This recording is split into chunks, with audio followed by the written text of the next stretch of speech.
that's new.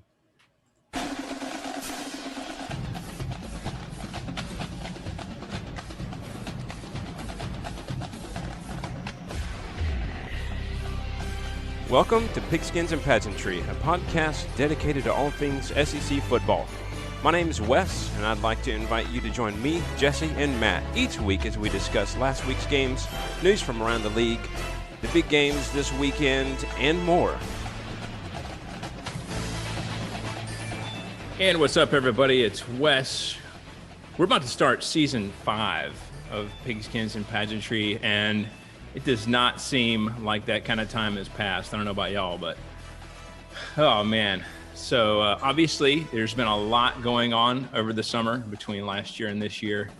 And so here with me to talk about it, as we do every week, Jesse and Matt. First off, Jesse, what's going on? How was your summer? What have you been up to in the absence of Bama football? Besides missing Alabama football, and just stalking the paths to see how Matt Jones is doing. Not much other than really brushing up, because I took it personal when last year on YouTube, apparently my color commentary was just not enough. So you asked for it, very whiny LSU fans and Mississippi State fans, and now you're going to get it. Stats, all of the stats. I think there was some A&M fans in there too.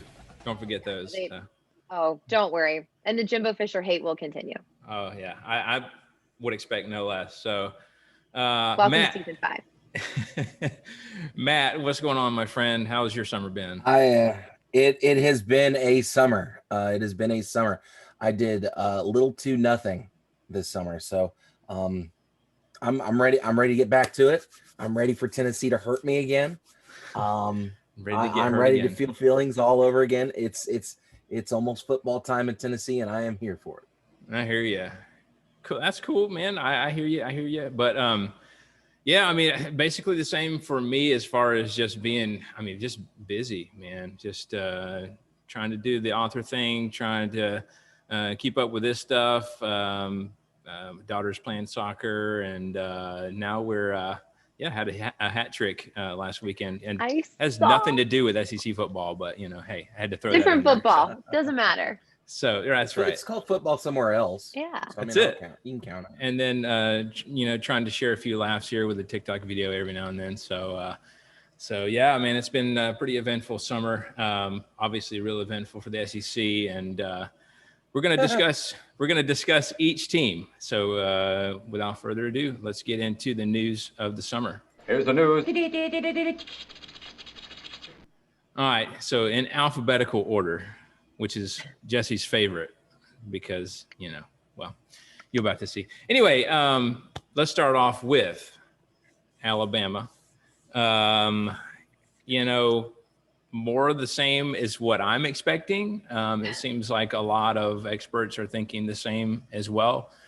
I don't know. I think Bama's offense might be down a little bit, maybe just a little bit, but defense is going to be up. We'll see how Bryce Young is going to do. But nobody wants to listen to me talk about Bama because Jesse knows all the things about Bama football. So, Jesse, what are your thoughts? What do you think? I have all the things. Bama lost 8 of the top 38 picks in the 2021 NFL draft. And we had 10 draft picks overall. And I know we did draft recaps and all that, but just refreshing in case anyone forgot.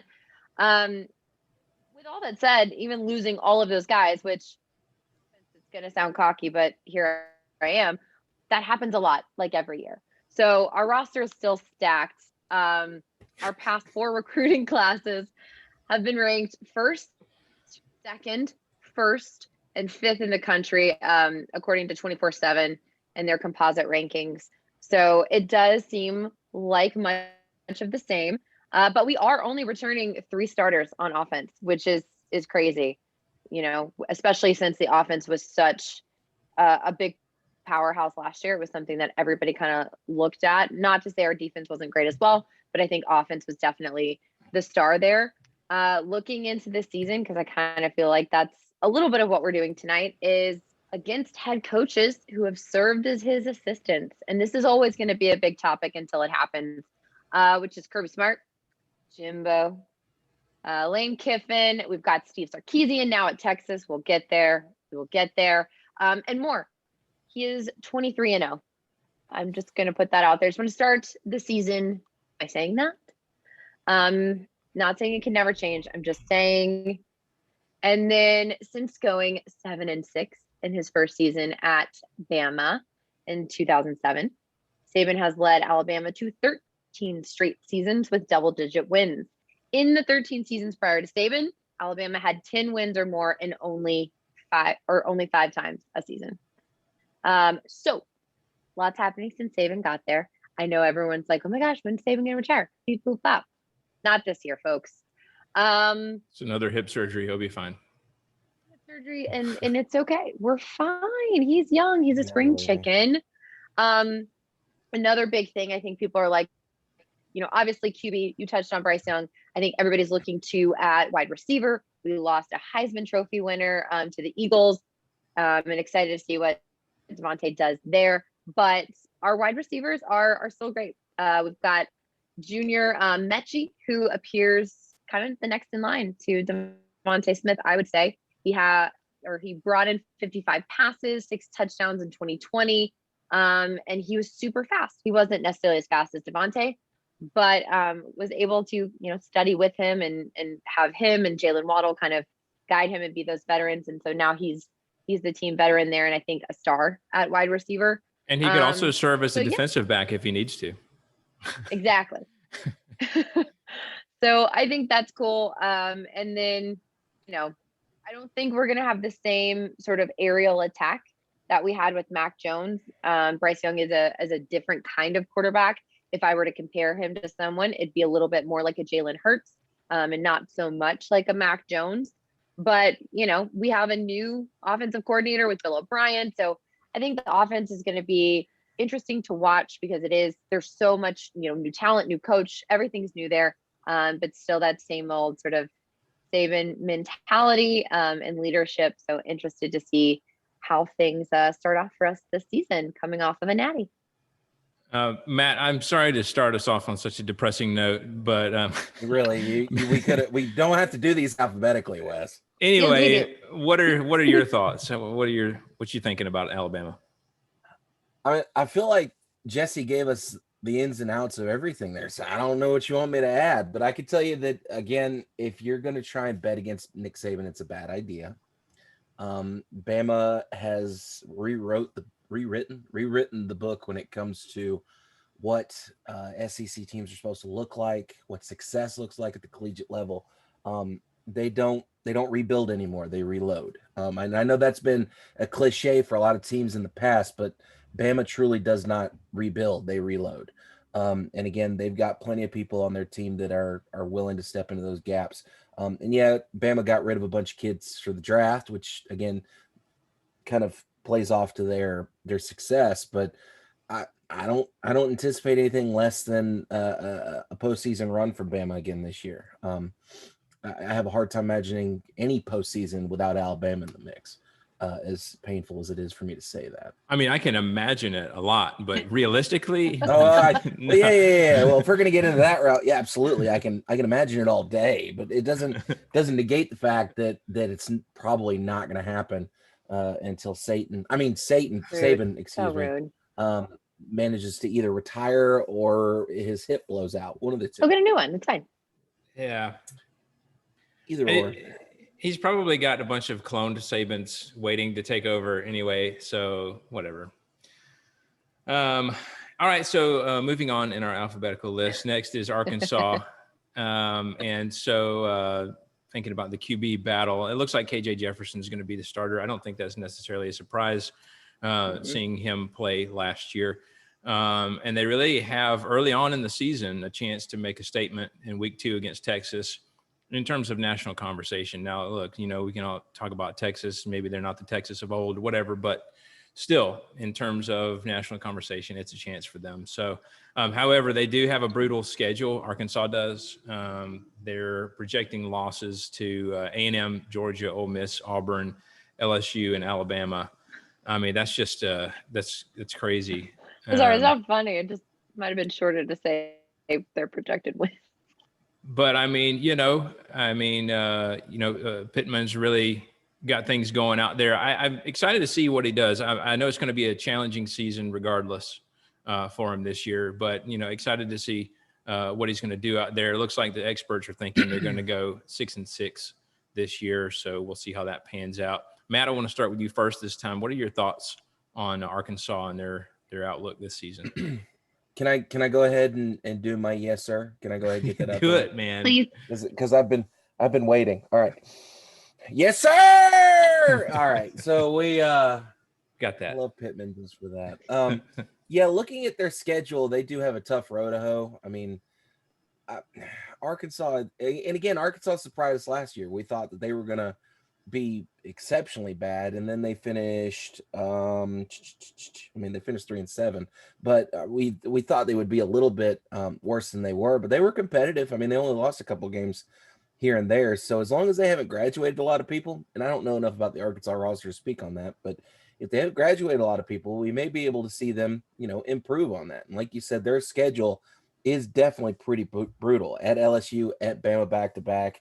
They got to go to Ole Miss. They got to go to Georgia. Both of those are going to be rough games for them. So again, Pittman, if he can continue to build, hopefully we'll see a little bit more success at Arkansas this season. Yeah, for sure. Jesse, your thoughts on Arkansas?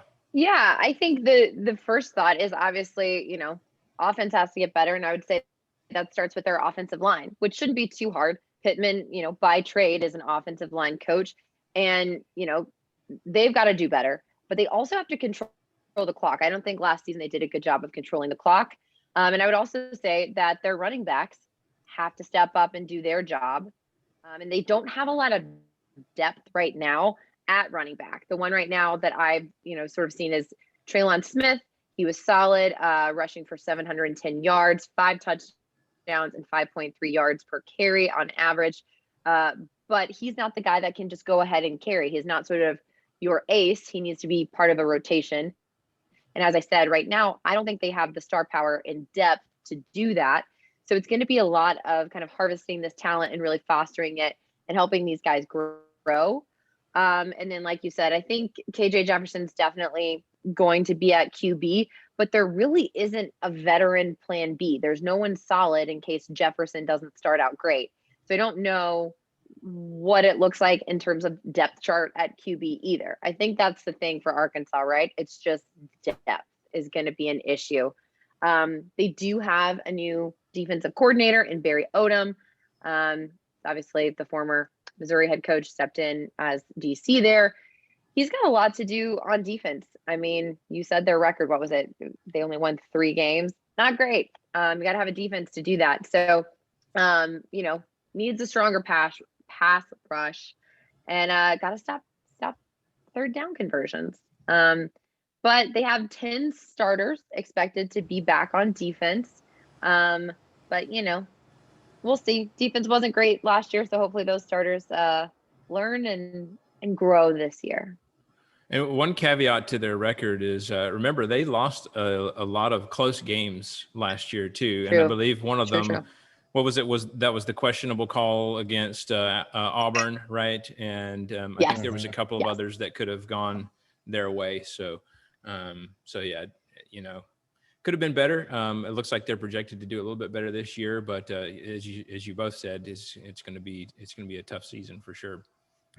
Let's also remember that Arkansas has Traylon Burks in the wings at wide receiver. He's been named to the All-SEC team for the preseason part of things anyway. Yes. So him, Grant Morgan at linebacker is also another first-team SEC preseason guy. Jalen Catalan, I don't know if I'm pronouncing that right. It's on the second team. So they've got a couple of studs out there. They It's just a do. They question have a pair of stud linebackers, and I think you said at least one of the names off the top of my head. But yeah. Mm-hmm. Yeah. All right, let's get to Auburn. Obviously, this is going to be Bo Nix's junior season, and his junior season will Is be he only a Brian. junior? Yeah, He started as a true freshman. yeah. I feel like he's been there for 1,000 years. It's because there's so much hype around him for no reason. Jesse's honor thing again. I never got off. But I love this episode so far because she was like, "You're going to nitpick about stats. Guess what? You're going to get the snark and the stats." So it's been great. Hi. But yeah, his junior season is going to be Brian Harson's first, obviously the Auburn's new coach.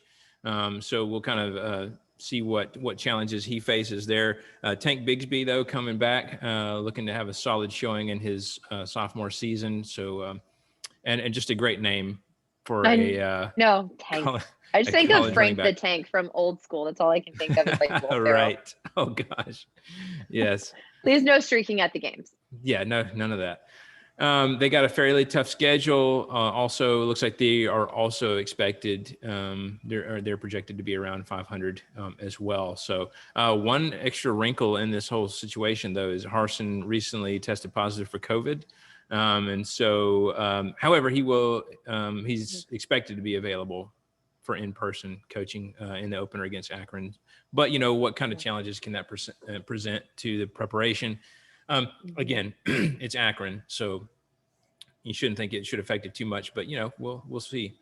COVID's just going to be a thing for all the teams again this year. I think we were hopeful that it wouldn't be a thing, but as we're seeing, it's definitely going to play a factor again. It's already playing a factor in the NFL. So yeah, very, very interesting. Yeah. And Jesse, what are your thoughts in regards to Auburn and their outlook for this year? Yeah. And just a reminder for those that are not, Auburn fans or haven't really kept up, because I had to remind myself as well. Harsin he was an offensive coordinator at Boise State and Texas before getting into head coaching. So just a little refresher for y'all out there.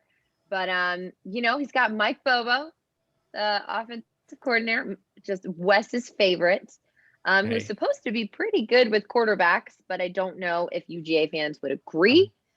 I don't think any non-UGA fan would agree. That's fair. No offense, Mike. Yeah. That's fair. But I mean, TJ Finley is going to be an interesting one here, right? So the LSU transfer, he's got a big arm. He could potentially push Bo Nix. I think we're expecting Bo Nix obviously to be the starter, but to keep in mind, you never know, and we all love a good QB battle. So who knows? But I think last year they wasted some of the weapons that they had. And we'll see if they're able to kind of correct that and really foster and use the talent that they've got there. But my biggest thing is just looking at QB and seeing if it really does stay with Bo Nix. Yeah, and I'm also interested to see if they've been able to work on in the offseason. I know one complaint about him last year, and maybe even really the whole time he's been there, is that he kind of gets happy feet and tends to take off before the pressure is actually there. And so, easily flustered. Yeah. So interesting to see how that progresses. Matt, what are your thoughts on Auburn? Again, anytime Auburn's in the mix like this, I just don't know how to feel. First off, I want to point out that, and this has nothing to do with how Auburn's going to play, but Auburn has Tank Bigsby, but they also have Smoke Monday. So they're already on their way to the all SEC name team. So we got that going for them. I was looking at their schedule. They've got a week 3 visit to Penn State. That's going to be an interesting matchup for them. And again, they got to go to LSU, to Arkansas. So a couple of rough things here and there. But again, I think it's going to come down to how Nix has matured in the offseason. It's going to be interesting to see how Bobo's able to work him into the system. Like Jesse said, I don't think any of us have anything good to say about a Mike Bobo ran offense. I hate to say that about the guy. I don't recall ever thinking, wow, that Mike Bobo offense was really good. That's never been a thought I've had. I mean, I sort of have to give I I have to give him a little bit of credit. I mean, don't try to. No, Wes, don't try to justify it. Don't even. No, I'm not. Ultimately, I'm not. So there was a lot of good stats while he was at Georgia, but I mean, he had tons of great players to call plays for. I mean, to me, it was just completely underwhelming, especially in big game situations. You know, when it comes down to that crucial play call, you're just left scratching your head, and you're like, "What? 3rd and 2, and that's what you came up with? What?" And it was just a pattern of that for me. I don't know, but You know anyway. who he should learn from, which I never ever thought I'd say in my whole entire life. He should hang out with Lane Kiffin. Yeah, I mean, the dude can call plays. Kiffin He can call plays. Yeah, I hate to say it, but he's got a good offense. yeah, and he tweeted no at us. So hey, he did. That's our one claim he to fame. did. Our one claim to fame. And just so everybody knows, Lane Kiffin gets it's a joke. You don't have to like come for us. Like, he doesn't care. I love all the defending people. Like, it's a joke. He understands it's a joke. He's having fun with it, and it was amazing. I can't believe you would say such a thing. Way too much money to care. And also, that's not the meanest thing anyone's ever said about Lane Kiffin. Probably that he's even heard to his face. True that. I guarantee it's not. He worked for Nick Saban. If you don't think Nick Saban hurt his feelings worse than I did, then you're insane. Oh, yeah, for sure. All right, let's get to Florida. And I think a lot of us expected Florida to take a bit of a step back this year, especially offensively. But I've been talking to a lot of Florida fans, and apparently they don't really expect that. I think that they have confidence in Dan Mullen and his offensive mind. And, to his credit, Emory Jones has done well while he's been there. And I think even though they lost the Kyles and Kadarius Toney, I think they're going to be okay. I mean, am I saying they're going to be the same explosive offense that we saw last year? I don't know that we're necessarily there, but I think they'll be okay. Defensively is where they really got to get better. And a lot of people are questioning why Grantham is even still there. A lot of people are touting or saying that Dan Mullen is loyal to a fault sometimes, or I guess he's. But they had issues last season, right? I mean, they went at each other a little bit. They did. I don't know if he's just kind of, letting that one kind of slide, and maybe if this year's the same, he's out. No questions asked. I don't know, but I would imagine that Grantham is on thin ice regardless. So. Yeah, I mean, they're going to have to get better defensively if they're going to be in games this year. I think they might be a little bit better in that regard, but hey, I mean, after last year, I'm going to have to just kind of take a wait and see approach. We'll see how they do these first few games and see how things are trending. But I don't know. I could see this going, fairly well for Florida, but I could also see this just like really going south really fast, depending on how things pan out with everything. So I don't know. Matt, let's start with you this time. Florida, what are your thoughts on their chances this year? Well, Florida had some success last year. They finished 8-4 on the season, finished up and got into the SEC championship game, gave Bama a run for a little while there. Or at least it looked like it. Looking at their schedule, they've got a couple gimme games at the beginning of the season, especially the Tennessee game. They got to go to Kentucky, to LSU, to South Carolina. Most of their big games are going to be, well, I guess you can call Jacksonville a home game. I never have understood why you'll keep playing that thing there. But anyway, their schedule doesn't look that bad. Looking at their all SEC nominations, a couple of names stick out on the defensive side of the ball. Zachary Carter at defensive line, Khair Elam, at defensive back. But then that's it. And this is the first Florida team I've seen that doesn't have an all SEC preseason name attached to the offensive side of the ball, which kind of shows me that their offense may be taking a big step back this year. They may have to rely on their defense for a little bit more coverage in their game. So how's it going to pan out? I don't know. Really, the first big test they have is at LSU on October 16th. I think that's going to be the bellwether of how the rest of the season for them is going to turn out. But they don't have a lot of big, like they play LSU and they play Georgia, and that's it. As far I'm sorry, they play Bam on the 18th. I missed that part. Hold Never on. mind. Hey. Yeah, my bad. I missed that. So They September play in the 18th. swamp too, right? Yeah, it's a home game for Florida. That. Yeah, it must be nice to not only have to play Florida every once or play Alabama every once in a while.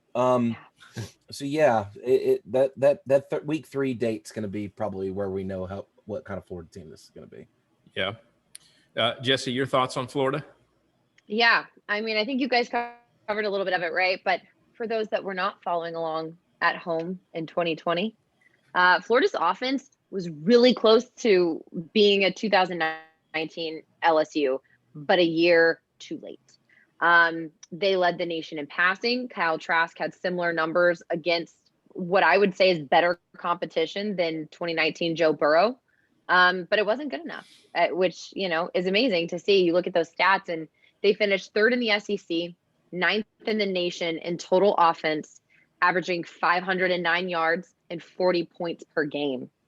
But as the now newly SEC team member, Oklahoma showed, when a few key players sit out, it all just goes to ish.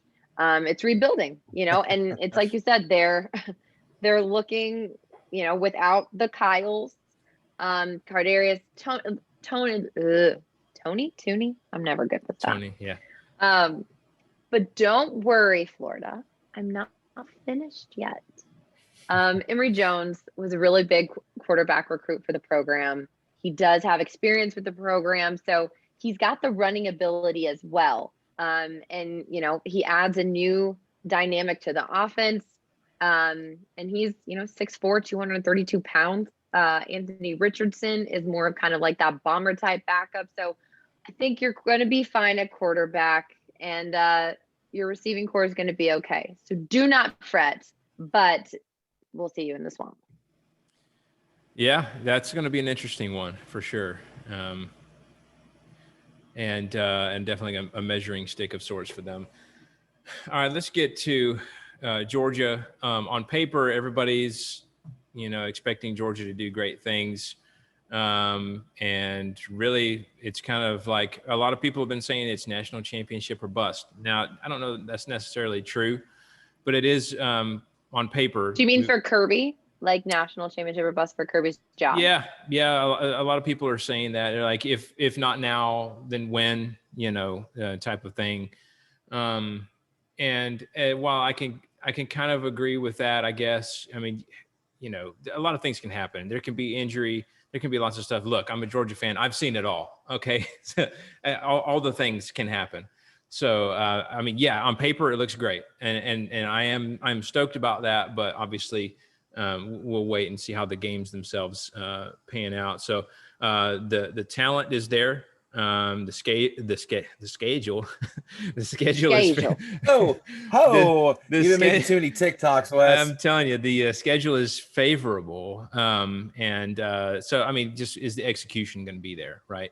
Obviously, attrition has already begun with the loss of Pickens. Will that continue? Are we going to lose people as the season goes along? There have been a few other injuries, and I think Washington is uncertain. The last that I looked, I've been trying to keep up with that because obviously he's a big target that we want to have out there. And there's a few other injuries out there that are kind of nebulous as far as, are they gonna be able to go or not? So it sounds like Kirby expects a lot to be available week 1, but who knows? Maybe he's just playing those cards close to the chest. So. Obviously Pickens is going to be out for the first several weeks. It seems. Not really sure when he's going to have a chance to get back in necessarily, specific week wise. Kyrus Jackson and Jermaine Burton, big last year. We're hoping they can step up again, depending on how some injuries work out. And then we'll just kind of see how other wide receivers step up as well. I mean, that's going to be the thing. And watching Georgia in their receiving core last year, it was amazing once JT stepped up. No disrespect to Stetson Bennett at all. He stepped up, played great when he had to. But man, when JT came in and was able to stretch the field and spread the ball around to a bunch of different receivers, it was amazing to see guys just light up and receivers just catch, touchdowns left and right. And guys who hadn't been getting a lot of action before were all of a sudden putting up these crazy stats. And so, I hope that more of that continues. Obviously, JT playing the last little bit of the season seemed to do really well. Hopefully he can keep that momentum going. But we'll see. Yeah. Hey, like I've said, I don't know how many times on this show, I am that jaded Georgia fan. So am I excited? Yeah. And I'm ready to watch another season. However, we'll see how things go. So Jesse, let's start with you first. What are your thoughts on Georgia? Yeah, I mean, it's like you said, right? Like it looks good on paper, but I think last year it kind of looked good on paper, right? The offense was good, but it just couldn't keep up with an Alabama or a Florida, which last year was everything. That's what you had to do. And they did manage to roll through those first games and they got moving going forward. The offense averaged 424 yards, 32 points per game, which is great by normal standards. I mean, you put that in any other conference and you're doing great. But for a national championship level SEC team, it just wasn't going to cut it. I think now that they have JT Daniels kind of firmly behind the helm, he's in the starting job, and hopefully he can stay healthy the whole time. Then you've got some good stuff happening. He's got some good prospects behind him as well, and Carson Beck, Brock Vandagriff, and even Stetson Bennett. So we'll see what happens. I think it's going to be interesting to see who steps up since Pickens is not going to be available. But to bring in an analogy from Alabama, look at Jalen Waddle, look at Devontae Smith. We got a Heisman winner out of that. So you never know who's going to step up and the talent that is really sitting there in the depth chart waiting for that opportunity. So I'm interested to see how Georgia plays. I think seeing a team that is fully kind of captained by JT Daniels is going to be an interesting season for sure. Yeah. Matt, your thoughts on Georgia? First off, I want to point out that you're not that jaded, Wes. You haven't become bitter and angry. So you're not as bad as some. The second thing is, I don't know what you're talking about when you're talking about a favorable schedule, because I'm looking at the schedule right now, and there are some honkers on here. Let me run down the list for you. UAB, South Carolina, Vanderbilt, Oof. Charleston Southern, who's a known power, Georgia Tech. Like, I don't even know. Dude, I've seen more cupcakes in a bakery than what I'm seeing on Georgia's schedule right now.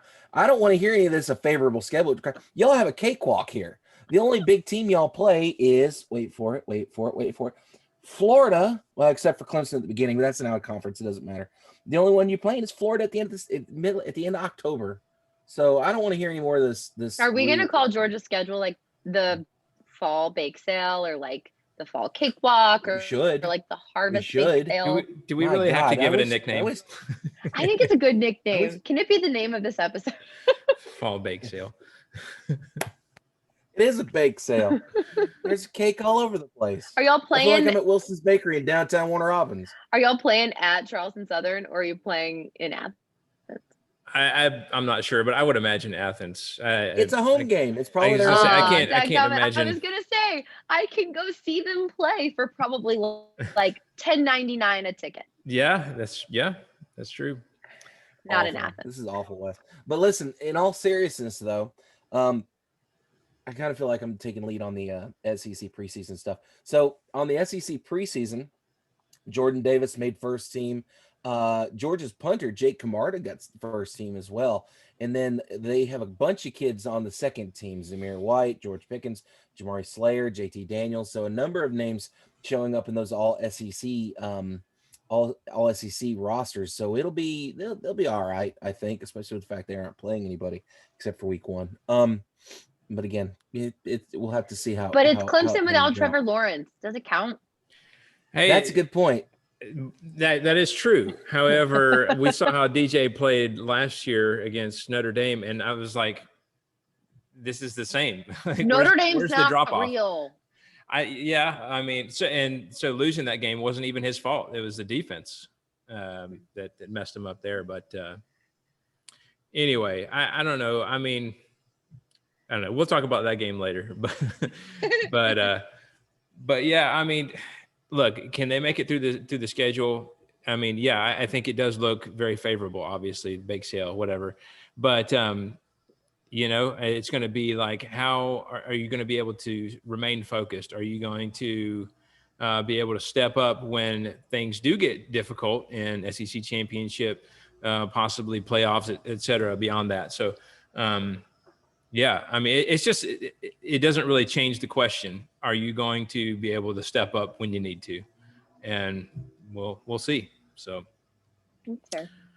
All right, let's go on down to Kentucky. It looks like Will Levis, I think I'm pronouncing that correctly. That's what I think.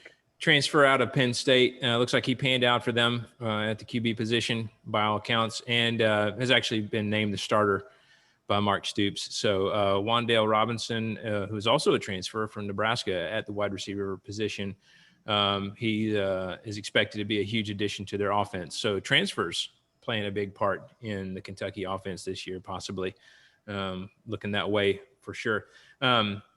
According to experts, their running backs are strong, and the O-line. So, I mean, the O-line are comprised of veterans, so people are looking for big things for Kentucky this year.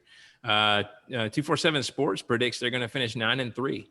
So, hey, wow, who knows? I mean, who's on their schedule? I'm not sure. Of course, I mean they've got an East schedule like us, so I mean it's not going to be your Western powerhouses. Stop it, Matt. Stop. We'll talk about the schedule when it comes to my part.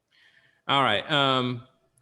Whose turn is it? Matt. I think it's first. Matt's turn. Yeah, you're first. So go ahead, my friend. Well, you. While we're on the subject of schedules, Kentucky opens up with Louisiana Monroe, a known SEC or known out of conference powerhouse. They play Chattanooga. They do have Florida, LSU, Georgia in a 3-week sprint. That's right. So that might be their 3 losses right there. And then Mississippi State, Tennessee, Vanderbilt, New Mexico State, Louisville. It's not that bad, not that good. I guess we'll have to wait and see. Kentucky's got a couple names on the all-SEC list. Joe Pascal at defensive line is on there. Then Chris Rodriguez Jr. is a third-team SEC, our all-SEC name, and then Luke Fortner at offensive line. So they got a couple of other studs, just like everybody else does. But I have a hard time imagining only 3 losses. I don't think they beat Florida. I don't think they beat LSU. I don't think they beat Georgia.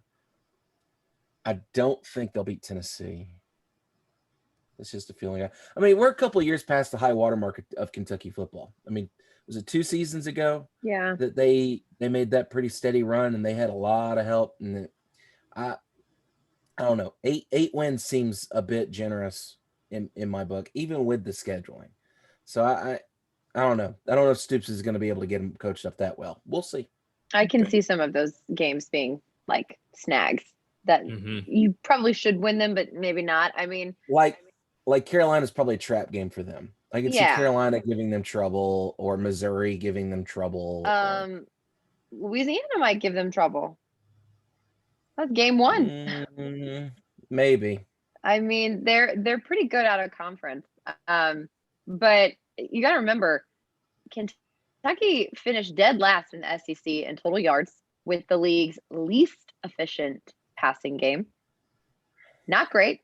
They do have a new offensive coordinator in Liam Cohen, who is his first time, or comes from his first time as an assistant under Sean McVay at the Rams. So could be decent, could help turn around that offense, but a lot to do there. Terry Wilson transferred to New Mexico. So yes, it's great that they have Will Levis, whatever.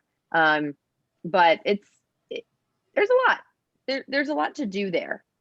So I would not necessarily count all of those as wins in the schedule. I think we could potentially see some snags there that might be surprise losses. Yeah, definitely curious to see how they do, especially with some of these experts expect them to do really well, apparently. So let's go to LSU. And we've kind of touched on them a little bit, but with TJ Finley, obviously headed to Auburn. Miles Brennan is also out with an injury for a few months. So, hey, Max Johnson, you're the guy. So, unfortunately, he also has basically zero experience. So, it's going to be a challenge. We'll see. Can the defense step it up after? I mean, last year, probably one of the worst defensive efforts I've ever seen from an LSU team. So, I mean, that's the big question mark for me this year. Can they get back to kind of what LSU's known for, kind of punchy in the mouth defense, and then obviously they had that great offense for that 1 year and took a step back. So we'll see. I mean, obviously with Max Johnson being the guy, it is going to be a challenge. So Jesse, what are your thoughts on LSU and their outlook this year? Yeah, Lord forbid that I talk about them going downhill from 2019 to 2020. I know you lost everyone in the draft. But seriously, you went from being like this standard to not that bad. Jesse. I know, I'm trying. But it was an inconsistent offense. I think we can all agree with that, whether you agree with why I think that or not. It was inconsistent. It was some growing pains. They got really good really fast, and then they just didn't have the depth there to support losing people. It's what happens when you're growing a program. It just does. But there are a lot of guys that are returning. They do have a new offensive coordinator. I feel like I've said that for literally every team. At Jake Peetz, he has mostly an NFL assistant experience there. He was recently under Joe Brady at Carolina, so decent. But yeah, like we said, it's going to be interesting, that quarterback situation. Everything was supposed to happen, and then now you just kind of end up with your guy. But that's okay. We'll see what happens, and stop being babies that I don't share stats. But also, has anyone heard, this is like a legit thing, I forgot to look this up before we started. Have we heard anything else about the sexual assault allegations at LSU in the case that's happening there? Because I know last I heard, Coach O was implicated in it. And so I just didn't know if we had heard anything. I know there's a Title IX lawsuit going on at Louisiana State University. The SEC is too busy trying to add teams to the conference to worry about sexual assault allegations.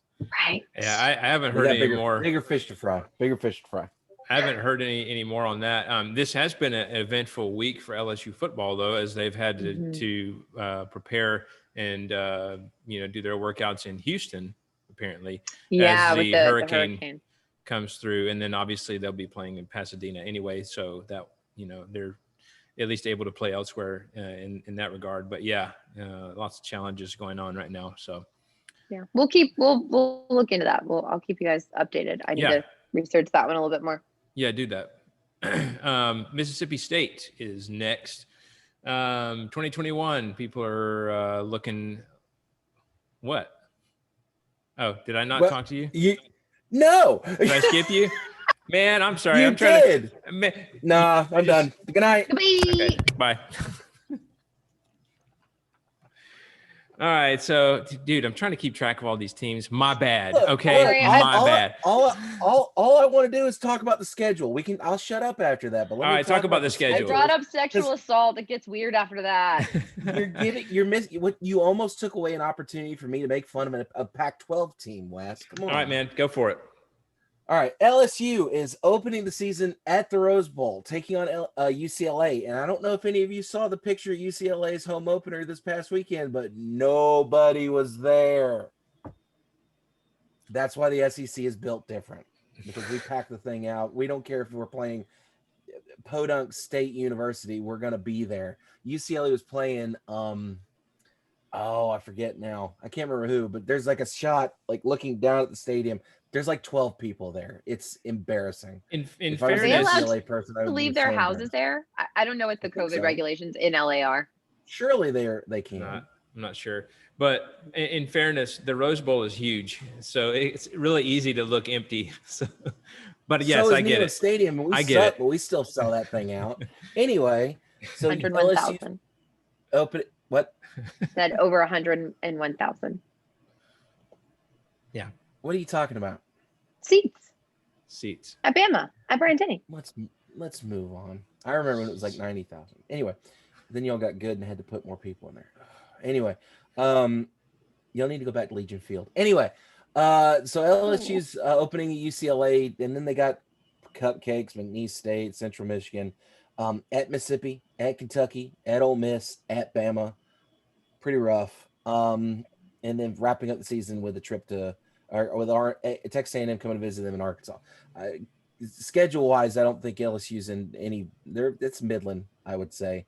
They're going to be. That's a pretty rough little road though. At Mississippi State, against Auburn, at Kentucky, against Florida, at Ole Miss. So also on the all SEC front, nobody on offense for LSU, which I think makes sense when you look at how their offense did last year. A couple big names, Derek Stingley's on there, Cade York on special teams, but I'm sorry. I forgot about Kayshawn Butte. Is that how you say that kid's name?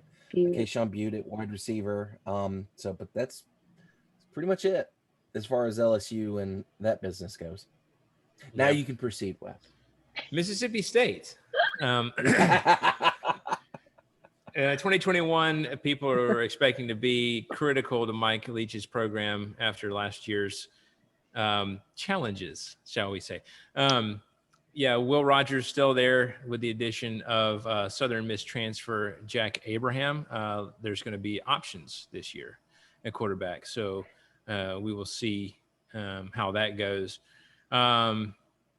Although, I mean, gosh, it seems like the expectations aren't necessarily high for this team this year, which I guess could be double-edged sword. I mean, one way it's kind of like, if we do good, we weren't expected to. Man, I don't know. I want Mike Leach to do well. That's the thing is like, I'm conflicted because, it is what it is, but I also kind of want to see him do well. I mean, how many years did we wish that he was in the SEC, and now he's finally here and not quite working out, but hey. I think we just wanted him here for the sound clips and not so much the style of play. Did. But I thought that his style of football would translate well, but but he was working with a roster that wasn't his, and this is an offense that is so particular. Yes. The movements have to be right. Everything has to kind of flow together. And if you get recruited in a completely different style of offense, and Mike Leach is weird. I'm sure he's hard to get along with if he's not your vibe. It's just different. 100%. And I think with a coach as extreme as he is, I think you out of the gate, you have to give him at least 3 years to get his own people in there and his own system on a solid foundation. We'll see if they can do that, though. They're coming off of, Mullen was there. Who was there after Mullen? What's his name? Moorhead. Yeah. Which wasn't great, but they got a taste of success with Mullen. And then, they got a big name, and now I hope they're patient, but I don't know. Well, let's make sure and not skip Matt this time and start with him. So what are your thoughts on Mississippi State, my friend? I think we all are in agreement we want Mike Leach to be successful, but schedule's not helping with that very much. Playing against LSU in week 4, then going to A&M, and then Bama right after that. They do have a open date between A&M and Bama, but it's not looking good. And like we've discussed, that offense looked pretty rough last year.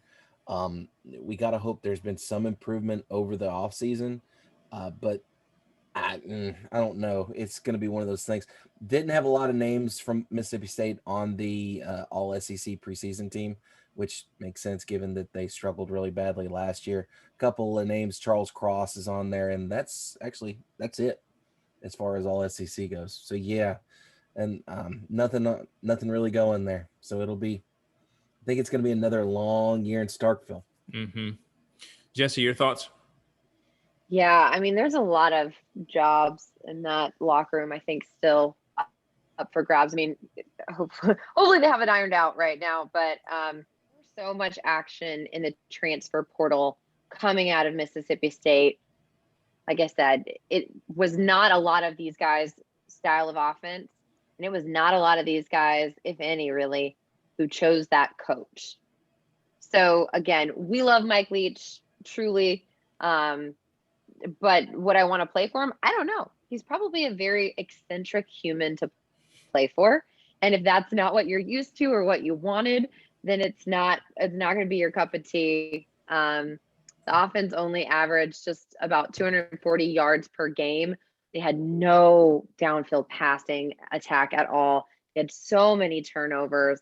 So yeah, with an offense that really relies on timing and rhythm and a lot of practice and the right people in the right places, and they were trying to get it all together while going through a pandemic. It just was not a recipe for success. So I truly hope that this year will begin to turn around for them and for Mike Leach. Yeah, and a happy Mike Leach is usually a good sound clip Mike Leach. So we need that. True. So speaking of sound clips, let's move on to Mizzou. Can you do Matt first for this one? I feel like it's just Yes. deserved. I know his first yeah. last time, but it's Mizzou. Yeah. As a matter of fact, I'm going to skip me because I want to hear Matt. So Matt, what are your thoughts on? Absolutely not. No. I'm not. What do you want me to say? What do you want me to say? You know what we want you to say. No. You want me to make fun of Coach Strinky? Yeah. That's what you want me to say. That's all you wanted. That's the only reason why you brought it up. Ugh, God, I can't wait for that nerd to get fired. All right. And if you're a Missouri fan listening or watching this, you're one of 4 that are out there. So shut up. I'll yell at you on YouTube. Yeah, I went all in there. I don't care. Southeast Missouri State, Boston College, North Texas, more cupcakes all over the shop. I don't understand where these teams are when Tennessee's putting together schedules, because we're playing like NC State and like all these other teams. Well, they do have to play Boston College. I don't. Either way, whatever. Daggum Missouri, Coach Drinky. What's their in-conference schedule? In conference, they don't play any. They play at Kentucky week 2, and then they play Tennessee, Texas A&M, at Vandy, at Georgia. Carolina comes to visit, and then Florida, and then at Arkansas. And they're coincidentally playing the Missouri-Arkansas game in Little Rock this year. Have they always done that, or is that just this year? I don't know. I don't think they've ever done. I think they might be doing a neutral site. No. Ooh. Neutral site games. That for neutral site games. Looking at you, Florida, Georgia, which is just rabble. Anyway. Yeah. Nothing going on there. Let me see. As far as Missouri goes on the all SEC names list, Trajan Jeffcoat, who I remember we talked about last year, is showing up at a defensive line on second team SEC, and then Connor Bazelak, third team quarterback. So we'll see how he's able to do. Jesse, your thoughts on Mizzou? The drink man is back. God but I mean, last year he was not able to get the running game going, except against the mediocre teams, which I mean, meh. So the team was 4-0 when running for 180 yards or more, and Connor Bazelak in the passing game didn't really do enough to really show out for them last year. So we'll see. As a whole, offense was able to do 402 yards and 27 points per game. It's a start, but for the drink man, Coach Drinky, it's not really enough to make you a stud in the SEC. So he's going to have to really beef that up. Obviously, Bazelak will be the starter there, but they're going to have to really start getting some momentum. Otherwise, I don't think I take them very seriously. Yeah, it seems like experts are really placing the success of this team squarely on the shoulders of redshirt sophomore Connor Bazelak, who I was impressed with, watching a little bit last year. Many people around the league seem to expect that he's going to be a household name by the end of the season. So it doesn't mean that necessarily they're going to play lights out and beat everybody, but I think they'll have some good games. It seems like people are expecting them to finish around 500-ish, possibly a game or two better. But personally, I'm just looking forward to adding more clips to Eli Drinkwitz's cliche machine montage of Toughness Tuesday and circle the wagons, and it's not about who we don't have, it's about who we do have. And I really do think I'm going to get us mugs made. I think I need to. yeah. Listen, you know how Jesse has that irrational hatred of Jimbo Fisher? Yeah. That's how I feel about Drinkwitz. About Drinky. That's exactly how I think yours is more irrational. He's just silly, annoying. Jimbo Fisher's a terrible person. No, you just have an irrational hatred for Jimbo Fisher. We'll get there. Don't worry. Nobody that comes up with those cliches and sounds like that and looks like that, something's not right. He was bullied a lot, probably. Who wasn't? Okay, well, all right. Me and Wes were. Okay. All right, moving on. For me, the hurt is still too deep. All right, so let's go to Ole Miss. Ole Miss, Matt Corral being touted as the SEC's top returning quarterback. Not really a surprise with Lane Kiffin's hype machine going on out there. But man, the defense has got to get better, right? And I think we've said this for a couple of years now, where definitely last year, that Ole Miss has a incredible offense. If they had any resemblance of a defense, they would be scary. So are they going to take that step this year? And obviously it's kind of a wait and see thing, but that is going to have to be something that they improve. Jesse, let's start with you first. And Ole Miss, Lane Kiffin, what is your outlook? Yeah, I mean, that offense had to be lights out because the defense was porous. I mean, it wasn't great. But as I mentioned earlier in the show, Lane Kiffin is a brilliant offensive mind, regardless of how, wacky the guy is. But he and his offensive coordinator, who I think we were all kind of interested to see how that would work, just knowing how offensively minded Lane Kiffin is, would he really try to take it over? Would he let his coordinator take the reins? And I think they worked really well together, just seeing how that offense performed. So the tweaks that they made, the passing game got far more dangerous, and the results were pretty good. For me, Matt Corral was a little hot cold sometimes. I felt like when you put some pressure on him, he kind of fell apart. But I think under Lane Kiffin, he's gotten a little bit better. He's gotten a little bit more confident. But again, yeah, that defense is rough stuff. Ole Miss was third in the nation in total offense, averaging 556 yards and 39 points per game. But their defense was roasted all the time. It finished second worst in the nation, allowing 519 yards and 38 points per game. So hopefully they've been really working at practice, because that is not going to work well, especially, and I hate to say it, but if you've got someone even like in Oklahoma, who's a lights out offense in their old conference, who is not known so much for defense, games like that are going to be interesting. You're going to have two teams that are just like 60 points, and then there's like the defense is just not there. So we'll see. For sure. Matt, Ole Miss, what are your thoughts? It's going to be interesting, to say the least. I feel like if just like we've been saying, if they could find a way to find some defense, they'd be hard to beat. However, with that defense, all you got to do is stop them a couple times and you could probably beat them. The trick is you got to figure out a way to stop that offense, which is incredibly potent. Preseason all SEC names that we got to worry about is Matt Corral, which we already discussed, Jerry and Ely, which is another one that we've also discussed. The punter, Mac Brown, is also all SEC according to media days as well. So those names are being thrown around. I know, yeah.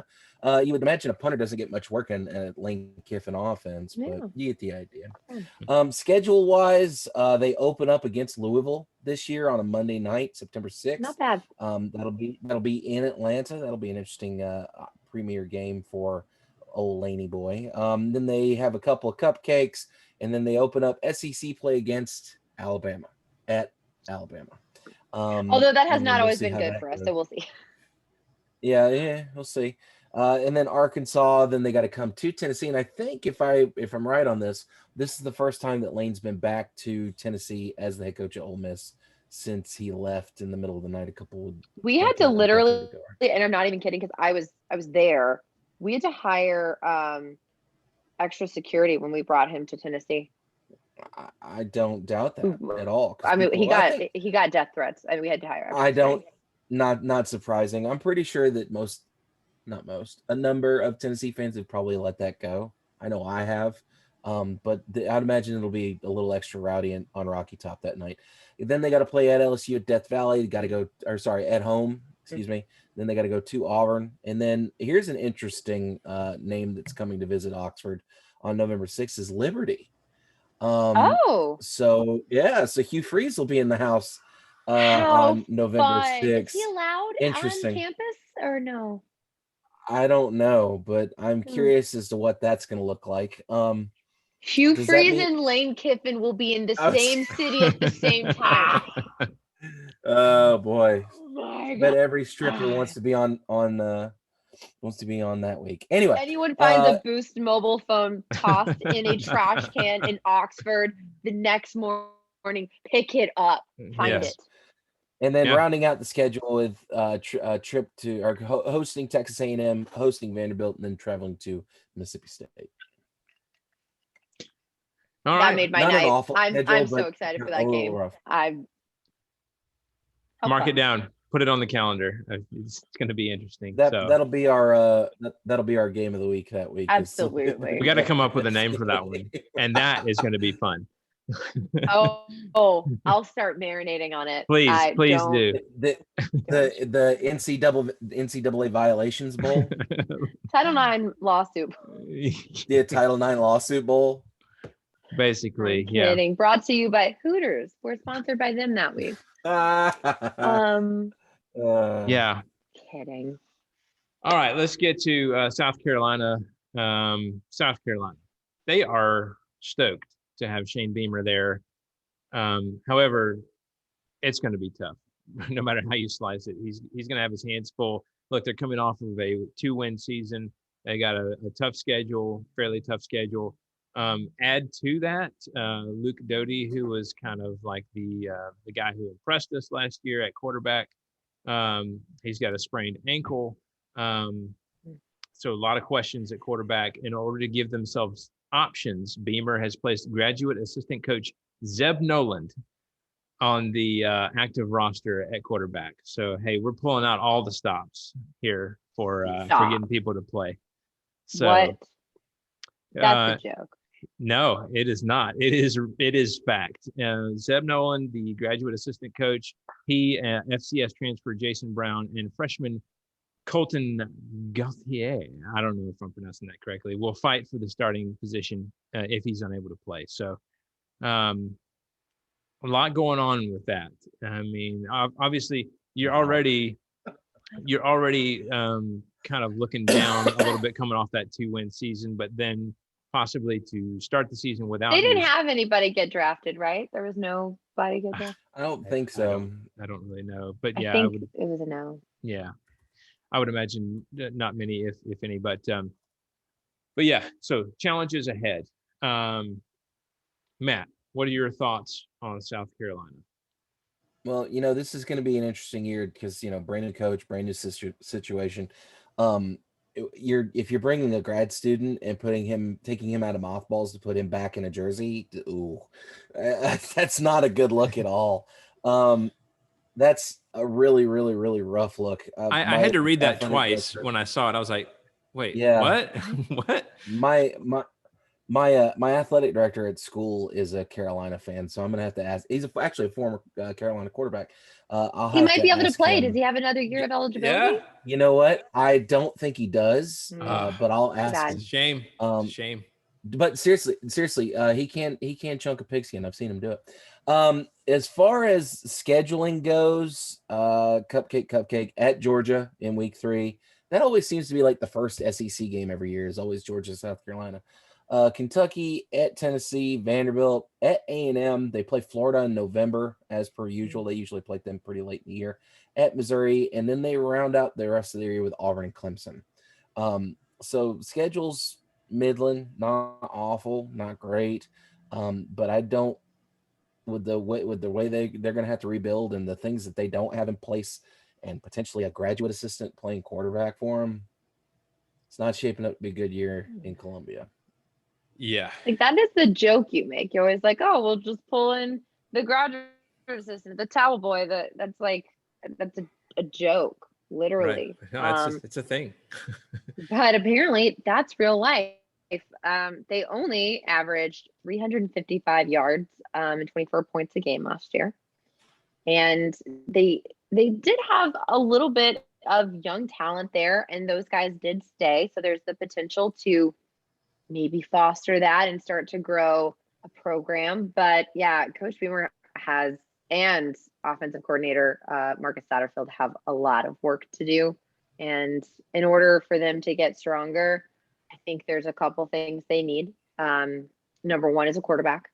Number two would be an offensive line. And then number three would be an entire defense. Those are my 3 points of things they should look to get. It's an important aspect of the game, that defense. Yeah. So. And the offense. Kind of critical. Yeah. Yeah. I don't know how special teams is doing, but we should look at that too. Probably just all of it. Oh, yeah. What They've can asked you the improve? equipment manager's now their punt returner. Yeah. Just kidding. What do you guys need to water improve? boy in next? Everything. Yeah. Dreams come true at South Carolina. You thought you were done. You thought you were going to coach. That's it. You're back on the field. Yes. By the Reminds way, me of the. I looked at the 2020 draft, and there were 4 Gamecocks taken. Okay. Oh, good. Okay. Yeah, And Jaden Kinlaw, Brian Edwards, DJ Wanham, and TJ Brunson were all drafted. That's great. Yeah. Cool. And depending on the round, I just may not have seen it, but yeah. I mean, They good did on. have Good they on did them. have a first round pick. Cool. 14th Okay. pick overall. Jamie Kinlaw, defensive tackle, went to San Francisco. So they did. Oh, that's Great. awesome. They did have somebody. Yeah. I don't recall seeing his name on the board, but according to 247 Sports, that's what happened. Yeah. That's awesome. Cool. We wish him well. All right. Well, let's get to Tennessee. It looks like experts. Nope. No. We have to rip the Band-Aid off, can- Matt. It's time to get hurt again. It's, It looks It is. like It is some time. experts have Tennessee finishing with 6 wins. Would you, as a Tennessee fan, Matt, would you consider that a victory in Heupel's first season? 6 wins. Listen, Victory. 6 wins is lowballing it. Okay? We're talking a minimum of 8 wins this season. Let me run down the list for you. Okay. We're gonna beat Bowling Green. Yeah, watch this. Ed. We're gonna beat Bowling Green. We're gonna beat Pittsburgh. We're gonna beat Tennessee Tech. So we're going into Florida week with 3-0. We're gonna beat Florida. Okay. Wow. We're gonna beat Missouri. We're gonna beat Carolina. We're gonna beat Ole Miss. We're gonna lose to Bama. We're gonna beat Kentucky. We're gonna lose to Georgia. We're gonna beat South Alabama. Wait a minute. That's 10 wins if we beat Vanderbilt. I can't do math. 2, 3, 4. Whatever. We're winning everything. So you're going with 12-0 this 10 year. wins? Is that an Kidding. official I'm kidding. stat? No, not at all. Say we're Not marking at it all. down Shut up. I will pay you $100 if they do that. No, that's not happening. I think 6 wins is probably the most what's the word I'm looking for? The most accurate probably version that we're probably going to end up with. Tennessee is getting a little bit of help back. We lost a ton of kids in the transfer portal over the spring and the summer, so we don't have a ton of kids coming back. We do have a couple of names that have kind of thrown themselves out there. I know there's a lot of talk around Joe Milton right now at quarterback. His name's getting thrown around a lot. I think he was just named the starter either today or yesterday. Couple other names that kind of pop off the depth chart. Cooper Mays is still up there. Darnell Wright is also still up there. So a couple of rocks on the offensive line. Cade Mays as well, formerly a Georgia Bulldog, but back to being in Tennessee. Velas Jones at wide receiver, Javante Payton at wide receiver, Jalen Hyatt at wide receiver. are supposed to be pretty good. Tyon Evans and Jabari Small are supposed to be like a two-headed dragon when it comes to the run game this year. And then defensively, we're supposed to be okay. I know Alontae Taylor's been getting a lot of press over the last couple of weeks. They've been talking about him a lot. As far as all SEC goes, our punter made the list. Cade Mays made the offensive line list, and that's pretty much it, with the exception of Alontae Taylor on the third string all SEC team. So my expectations are that offensively we will be better. Defensively, we're going to struggle, is what I think it's going to. I think we're going to look a lot like Ole Miss last year, where we're going to be able to put some points up, but I don't know if that's going to translate into wins. Okay. Jesse, your thoughts on the Vols this year? Yeah, I mean, I think that's fair. I mean, last year they were dead last in the SEC in third down conversions, 11th in total offense, averaging only 346 yards per game, and 12th in scoring, averaging just 22 points per game. There were a few moments, but the offense scored more than 19 points once in the final 7 games, and that was against Vanderbilt. So a lot of work to do, but their new coach, and Matt, am I saying it right? Heupel? Buy into the Heupel. Okay. Gotcha. Hate that. Dude, same here. I've been reading it all over Vol Twitter since he got hired.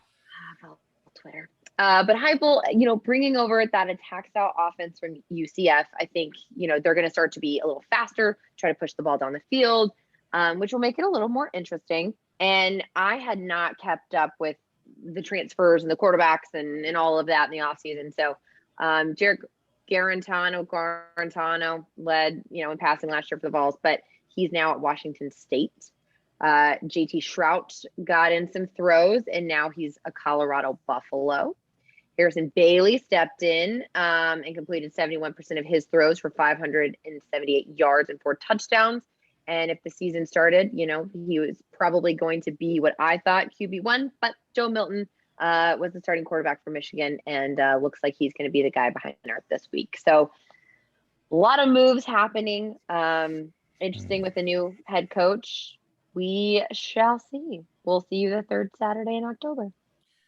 Matt, I do have to ask you, what is the general feel amongst Vol Twitter, whatever, about the selection of Joe Milton as QB1? Oh, listen, don't even get. I had to stop myself this afternoon because I was scrolling through some stuff and I was seeing people like talking about how he had struggled when he was at Michigan. Wherever he was at. Thank you. Yeah, how he threw. They bring up all these stats and I'm just like, we haven't seen the kid play game 1 in the SEC. That was in Michigan. You're already burying the kid and nothing's really. Again, Vol Twitter can be either the absolute best thing on the planet or the absolute worst thing on the planet. And it seems like the overall trend right now is they're not happy, but I don't know. Were they hoping for Harrison Bailey?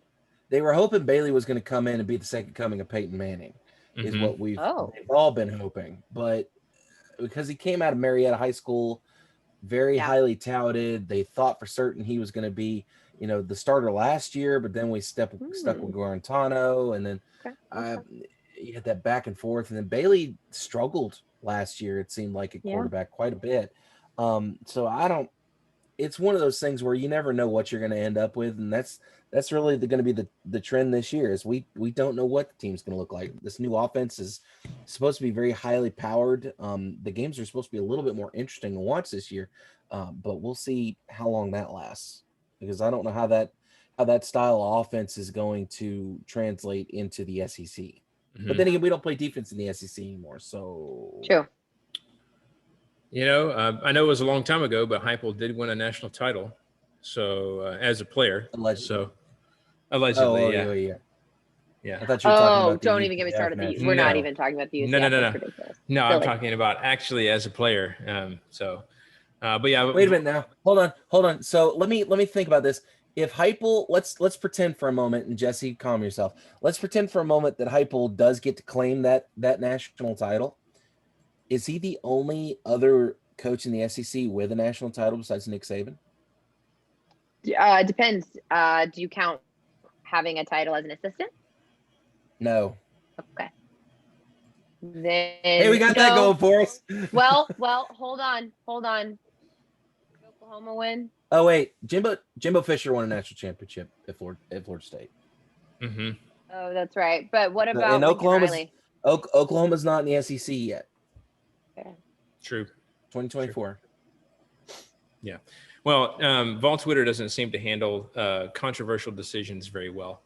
So All Twitter I will updates say are my this. favorite. They're so But funny. I will say this though, is I'm glad that it's not last year when that former head ball coach we had was wishy-washy on who the starter was. Like he would run one guy out for one series and another guy out for the second series. So if he's gonna stick with Milton, all right. Let's Remind me where he went. I forget. He's working for the Redskins now, I think. Oh. Or pardon me, the Washington football team. Yes, Washington football team. Yeah. Yeah. I know what you meant. I forgot.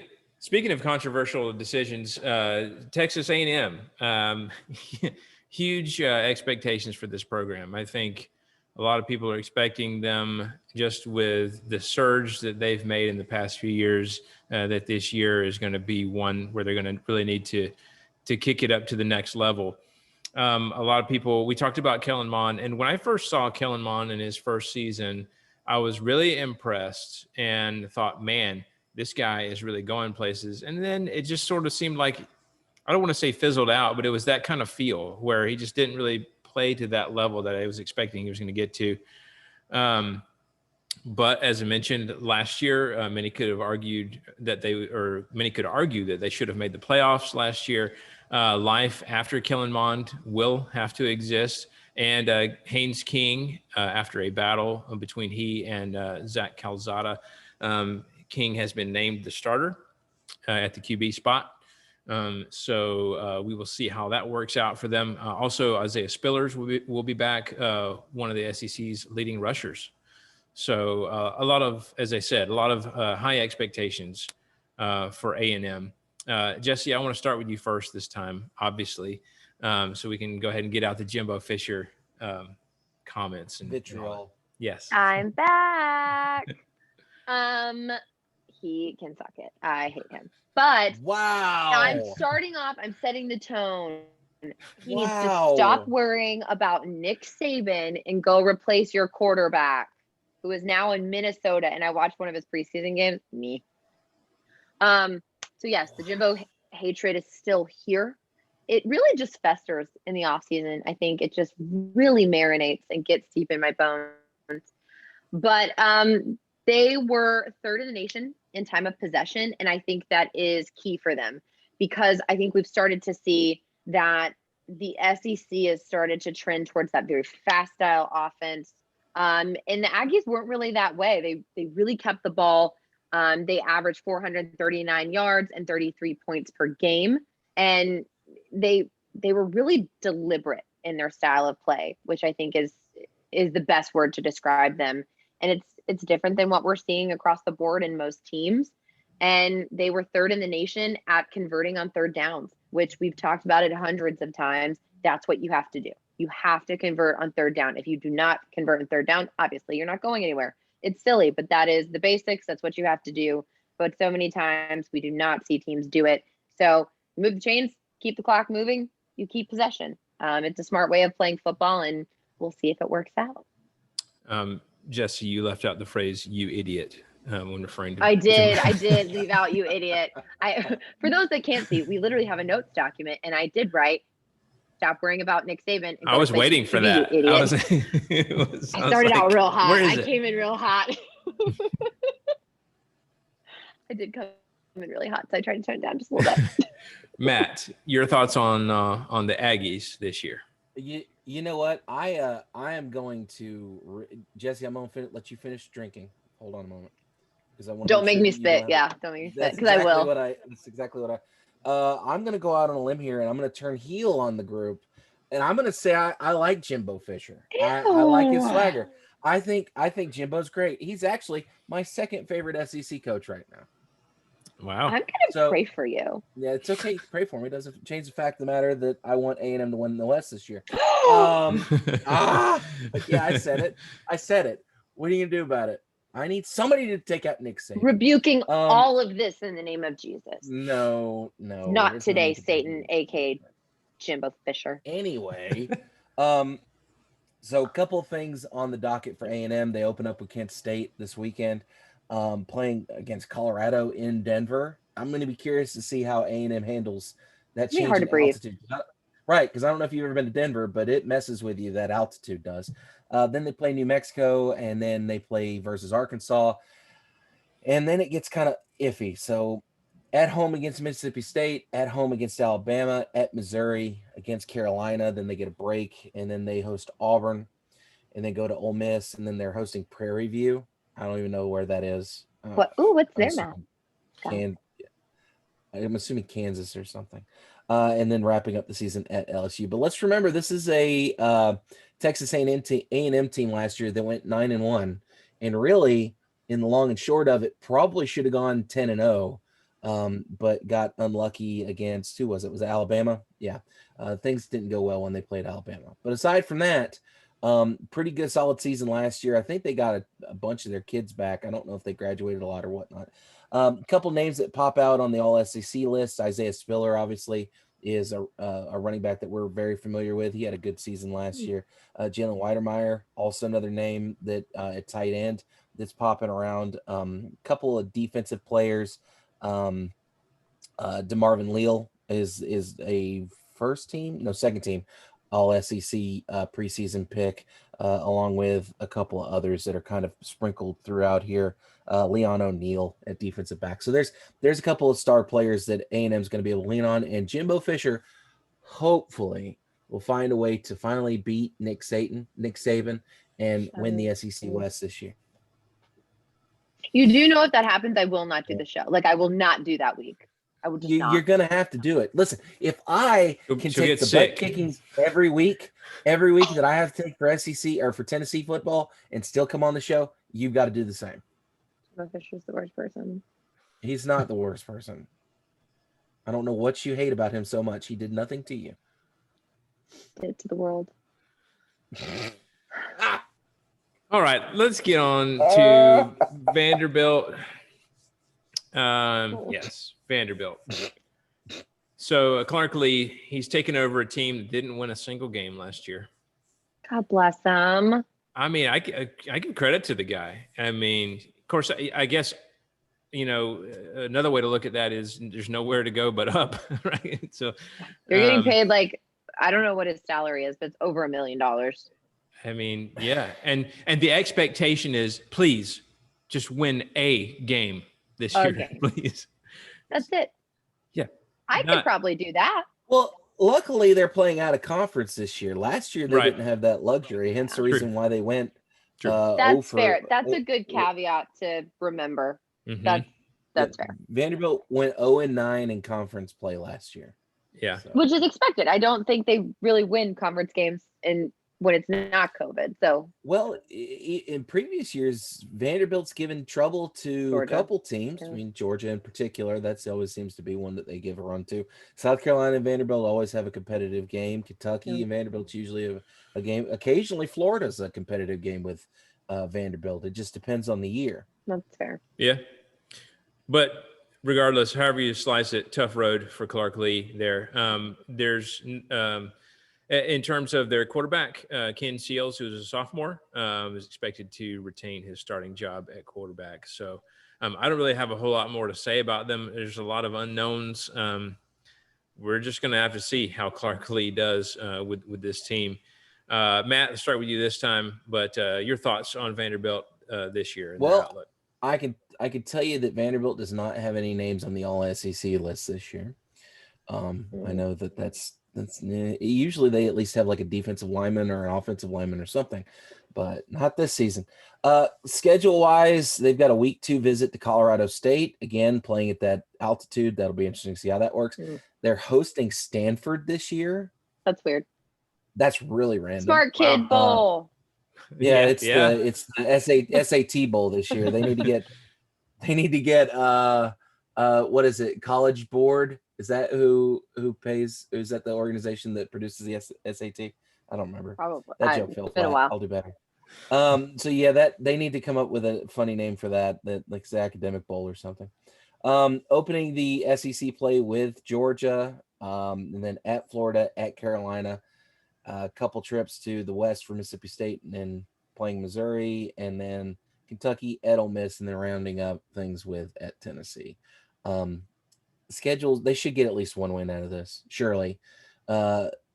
If nobody, at least East Tennessee State. I don't think East Tennessee State is particularly good. Is that where hold that thought? Is that where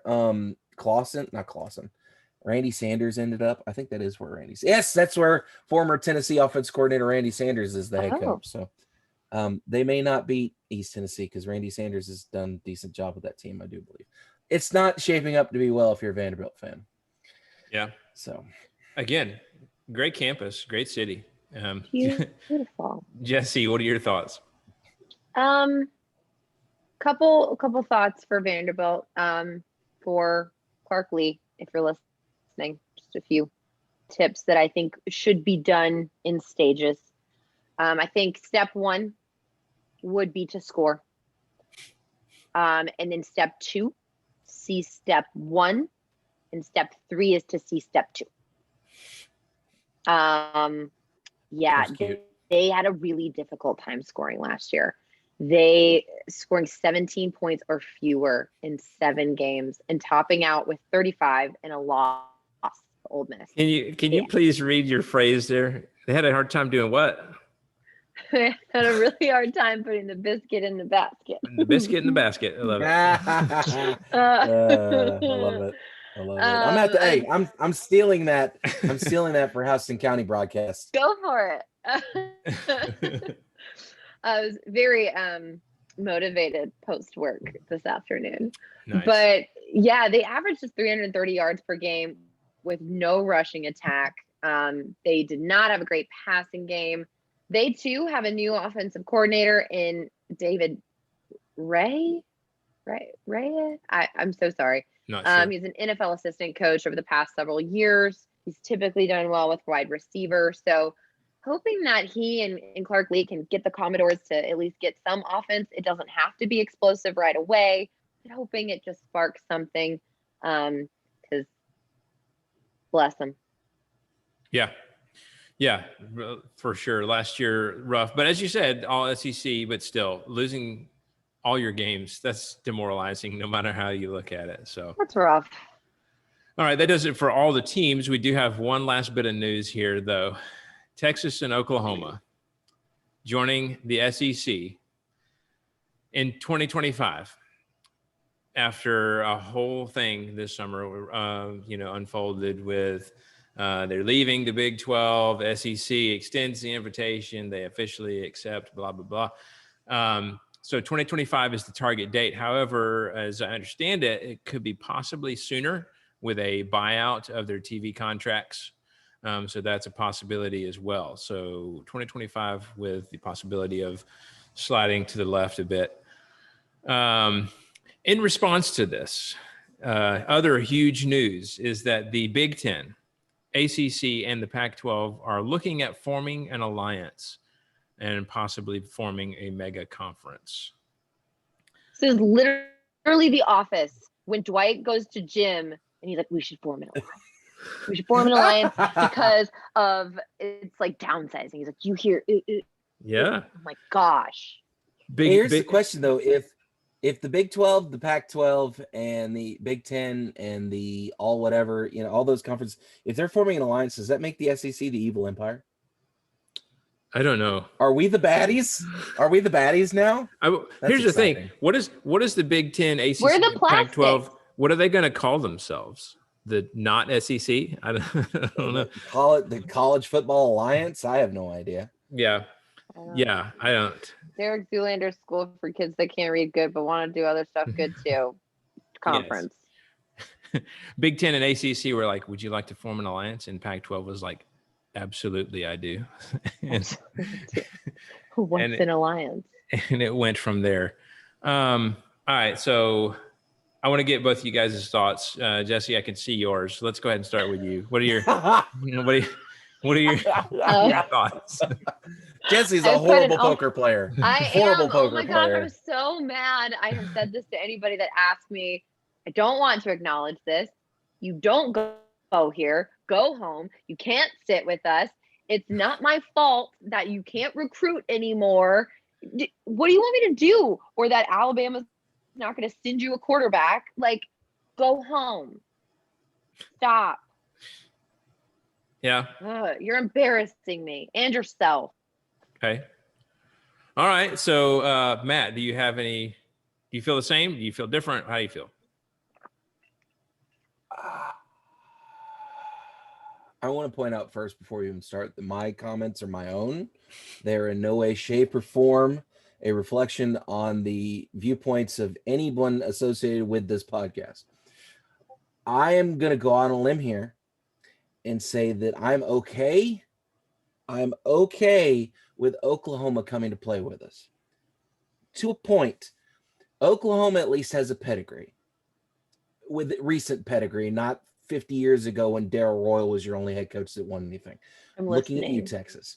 So I'm okay with Oklahoma coming to play with the big boys if they wish. I personally would have preferred another decent team to bring in other than Texas. I understand that Texas. Well, we'll get to that in a minute. That's our just for fun segment. We're not there yet. Sure. I don't want Texas anywhere near the SEC because and I'm selfish. I have selfish reason for this. I'm a selfish man. Let me explain. One, there's one shade of orange in the SEC that's supposed to be us. Tennessee's it. Auburn has orange, but they're more blue than anything else. I don't want to talk about it. Secondly, you can't come into the SEC and say you're UT. That's us. So bugger off. I don't need you here. Third thing, them sons of guns stole our little interlocking UT emblem. That's ours. I don't want Texas anywhere near the SEC. I don't like Texas. I don't like them at all. I don't want them to be anywhere near us. Okay. At all. In the least. And again, I know they got money. I know that their boosters have like all this cash and they can bolster the conference, whatever, but they suck. They're awful. This is almost like when we brought in Missouri, and no offense against Missouri, when we brought in Missouri, everybody was like, how does this make sense? They're not in the South. It's the Southeastern Conference, not the we got lots of money, we want to play football conference. Oh, wait, that's what it's turning into. Well, and also I'm not okay with Texas. I'm also curious.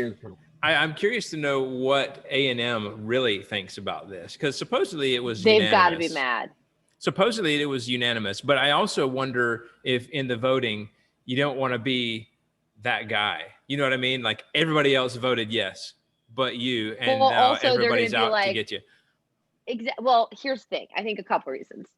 They were the last to join the conference, and people, they were like, well, we were the last to kind of tack on here. Maybe we shouldn't vote against other people tacking on. Right. And they're trying to make a name for themselves as the premier Texas football program. How do you do that unless you agree to let the premier Texas football program come and play you in conference every year and truly have to recruit against each other? Yeah. Here's the thing, Texas A&M and Texas, your biggest rival, in my opinion, on recruiting is not even each other. It's other SEC schools that go into Texas and poach your talent. LSU, Alabama, Georgia, Absolutely. Florida, for sure. Ohio State. But let's also be clear on this too. The Texas has not been the recruiting hotbed like it was in years past, the last 5 or 10 years. No, so but this could help them to be like, we're going to play SEC opponents, all of that. But the only, I don't want to call it an upside. I could see how some schools that may not be in these conferences and are not in the SEC might find this favorable. And I say that because these two teams have now left a hole in their conference. So do they pick up some other schools that haven't necessarily had a chance to be in a Power Five, who get snubbed when it comes to playing in the playoff or in bowl games or things like that? And then also you look at someone like the Big Ten. I know they're getting an alliance, but say they're like, all right, they're boosting their numbers. why don't we look to get a West Virginia? Why don't we look to get a Cincinnati or something like that and pull in more teams into their conference? I think we could start to see something like that. And if you're one of those schools like a Cincinnati that rightfully was pissed off for getting a snub in the playoff, maybe you join a Power 5 if that opportunity comes up and you start to get looked at a little bit more. I don't know. Yeah. Can we take a minute to discuss, like, what's the overarching goal here? Like, I know that Texas and Oklahoma are going to bring a crap ton of money into the conference, but I think that's the main thing. And then also, I don't know, the possibility of, and as we've said before, two programs that aren't necessarily knocking that out of the park right now, but have huge brand name recognizability, if that's a word, whatever. But you get what I'm saying. Like it is a money thing, I think, but it's also a chance to kind of deepen the SEC's pull when it comes to brand name and stuff like that. I didn't even think we needed that. Everybody knows SEC. But I think they it's either also love us or they hate us. But I think it's also to the point where we're going to get to mega conferences anyway, and this is just a step in that direction. But I mean, if you want to look at you mentioned the Big 12. I mean, they're really close to just being delegitimized as a conference. Yeah. I mean, the Big 12 is they weren't really legitimate to begin with. I mean, let's be honest. Well, yeah. Aside from Texas and Oklahoma, what did they have? Yeah. Well, when I first heard this news, to be honest with you, I was kind of, as we talked about at the beginning of the show before it started, I was like aggravated. I was like, okay, well, there's two more teams that I got to keep up with, and they aren't even necessarily, hitting on all cylinders right now. So it's just whatever. So I was a little bit aggravated about that. But then I sat and I thought about, well, I think it would only be a good thing I don't think it's going to be a bad thing. It could end up being, maybe not much impact, but I think it can only be good. So from that standpoint, I'm not necessarily mad about it. Understand the people that are, for sure. But let's not forget, there's a little bit of poetic justice in this too, because Oklahoma for years railed on the SEC, specifically a different Stoops, about how how pathetic the SEC was and how they, I'll play them any day. So there's a little element of poetic justice. Wait, Wes, can I interject real quick? Go for it. Bob Stoops is a horse's ass. There, I said it. I'm done. I knew it was coming. There it was. Yeah. I did it. But from what I hear from talking to actual Oklahoma and Texas fans, they're not happy about this. They don't want to move. Yeah. I haven't met a single one that's like on board. Yeah. Now, from what I understand, it's not going to necessarily affect some of their rivalry games and things like that. I think they're going to see to it that a lot of those still exist. So it's not going to shake things up, in that regard. But yeah, it is a big change for them. And, but as Spurrier said, if you're going to struggle in the Big 12, might as well struggle in the SEC. And hey, I can't argue with that logic. And it's only going to be good for them. Could be good for us too. So I don't know. We'll see. All right. Well, let's actually talk about some actual games here. Ladies and gentlemen, let's get ready to rumble. All right. Well, first up, we have Bowling Green at Tennessee.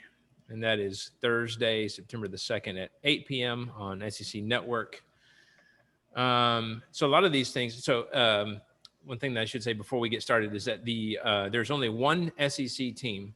I have to go back and look. There's only one SEC team that is not favored this weekend.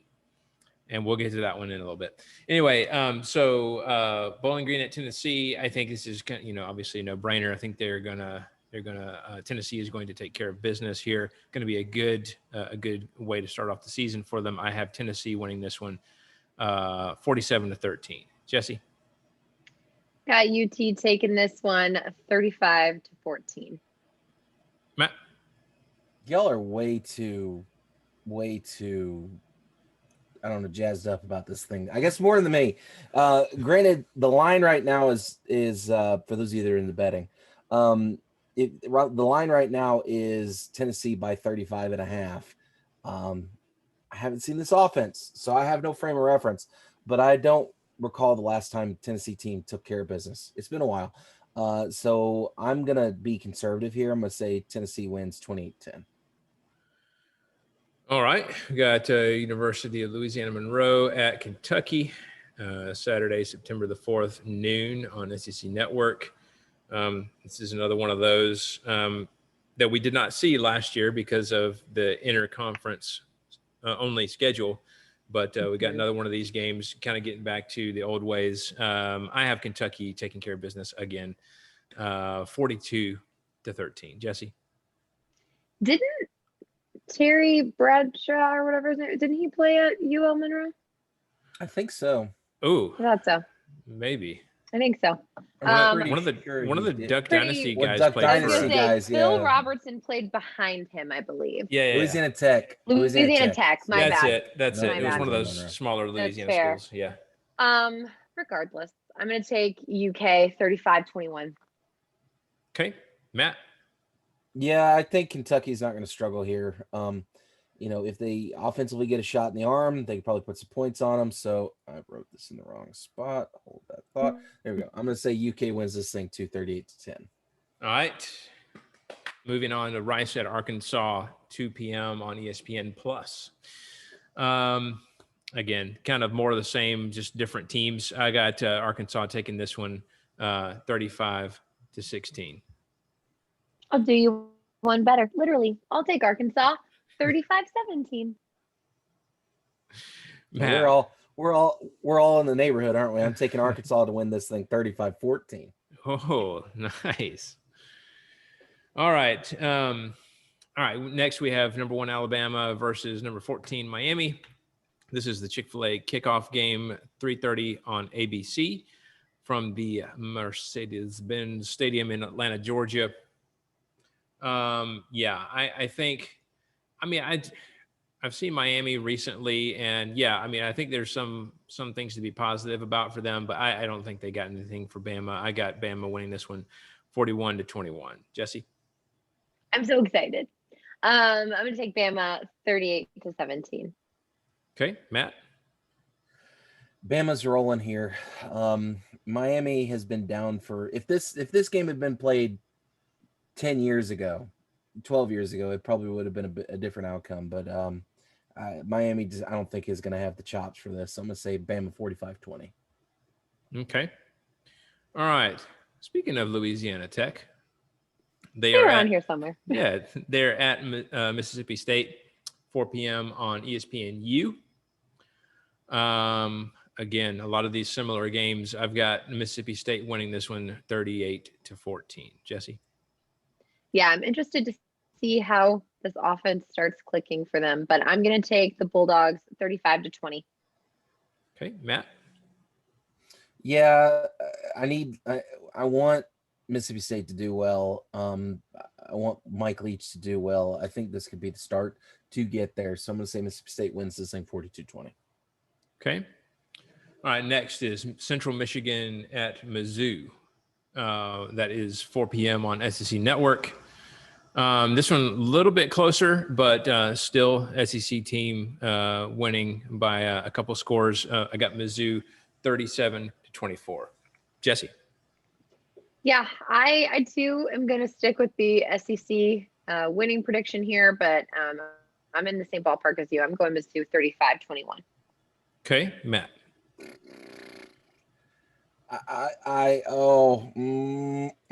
You want to do it? Nope. You want to do it? He does. I want to do it so bad. Look at his face. No, I'm gonna stick with Mizzou. I'm gonna say they win this thing 28-10.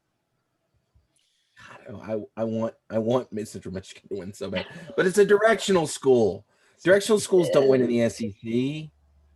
Directional school. I haven't heard that one in a while. I know.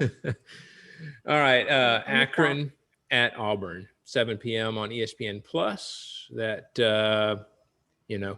again, I got Auburn 54-12. Jesse, what do you got? Dang. I I got Auburn, but I'm going 38-13. Okay. Matt, what you got? This is the largest spread according to Vegas this weekend. Akron is apparently supposed to get absolutely like curb stomped here. So 36.5 is the line at the moment. So I'm going to win. I'm actually going to change my score. I'm going to say Auburn wins 45-10.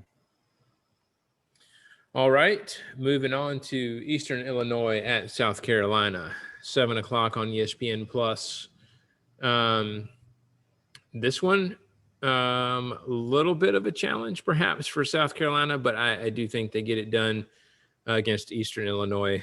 South Carolina wins 35-21. Jesse? As someone who lived in Illinois, I'm trying to even think where Eastern Illinois is. It's got to be in the middle of farmland. Yeah. But I'm going to take South Carolina 37-17. Okay, Matt. Eastern Illinois is located in Charleston, Illinois. I literally have no idea. I honestly don't have any idea where in the world that is.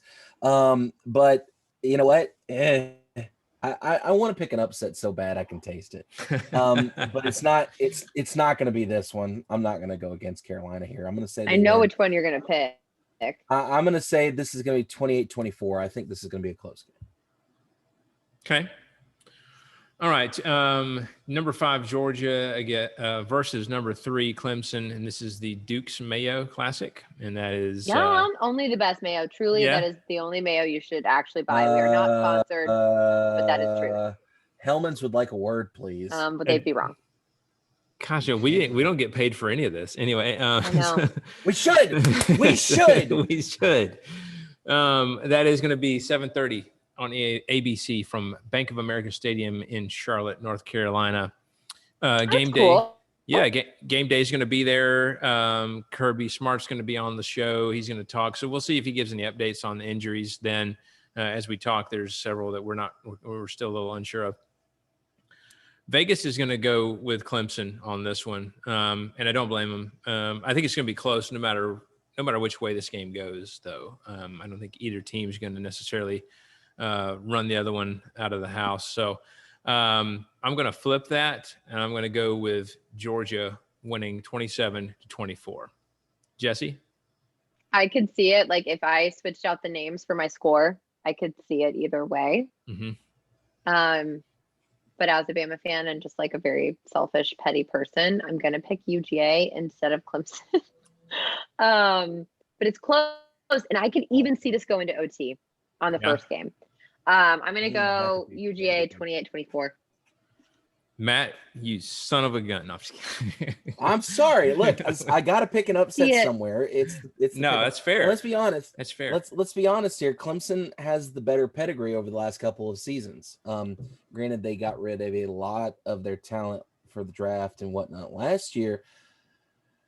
But I think that, in fact, I'm going to make this score margin just a little bit tighter for you, Wes. So there you go. I think this comes down to a last fourth quarter turnover, maybe a pick six. Going to be a little bit of a nail biter for you, Wes. I'm going to have to pick Clemson here, 28-24. See, I really why can't I just start off the year with like one of those cupcakes, right? I need one of those cupcakes the first game of the year. You got them all later in the school year. I know, but why do I have to get punched in the face at the first game? But that's fine. We have to play Alabama every year and Auburn every year and Florida every year. I don't feel bad for you. Yeah. I hear you. All right. Well, that was going to be an interesting one to watch. Next we got Florida Atlantic at number 13, Florida. And all these rankings are AP, I think. Yeah, I think that's what I put on here. 7:30 on SEC Network. Florida Atlantic. I got Florida winning this one big, 38-14. Jesse? I'm very much similar. I've got Florida winning it 38-17. Okay, Matt? I don't foresee Florida Atlantic giving up much of a fight here. So I'm going to go a little higher on Florida's offensive production, say they're going to win 45-20. All righty then. Kent State at number 6, Texas A&M, 8:00 on ESPNU. There's a lot of games this week because there's so many out of conference teams. Seriously. But I got this one with A&M winning big 48-20. Jesse. Nick Saban's alma mater. Woo! Matt, see, any excuse to bring up him, whatever. Continue. I can't help it. Listen, I don't know why you're surprised by it at this point. I know. 5 years in. I wish I could pick them. I can't. I'm going to pick Texas A&M 45-21. I hear you. Matt. Do I want to pick Kent here? Oh, sorry. Do I want to pick? Or do I want to pick? Do I want to do it? No, I ain't gonna do that. No, Texas A&M's gonna win this ball game 45-10. I was gonna say this is gonna be a Jimbo Fisher mud hole stomp special. Yeah. So I don't foresee, and I guarantee you that if Kent State scores, it'll be late. So. Yeah. All right. East Tennessee State at Vanderbilt, 8:00 on ESPN Plus. Again, I think it's a challenging season overall for Vandy, but they handle this one. Vandy wins 28-14. Jesse? I struggled. I almost picked the upset. I didn't, but I almost did. I'm going to go with the Commodores 21-14. Matt? I knew you'd do it. I listen, I believe in Randy Sanders. I believe in him. All right. I'm gonna say East Tennessee State gets Vanderbilt, knocks them dead 27. So it's literally just the UT connection there that did that for you. That's the only reason why I'm doing it. Well, no, you also have to remember that East Tennessee State went 8-4. Yeah, they're not bad, and Vandy is. They're not an awful football team. Mm-hmm. In fact, hold on a second. I'll come back to it. Go ahead. Okay. I was gonna take a look at what they did last season. Okay. All right. So next we have number 16 LSU at UCLA, 8:30 on Fox, and that is from the Rose Bowl in Pasadena. This one probably going to be a bit closer than a lot that we've seen thus far. I do think LSU gets it done though out there in Pasadena. LSU wins 35-31. Jesse. Yeah, this one's a lot closer than the other ones I have selected.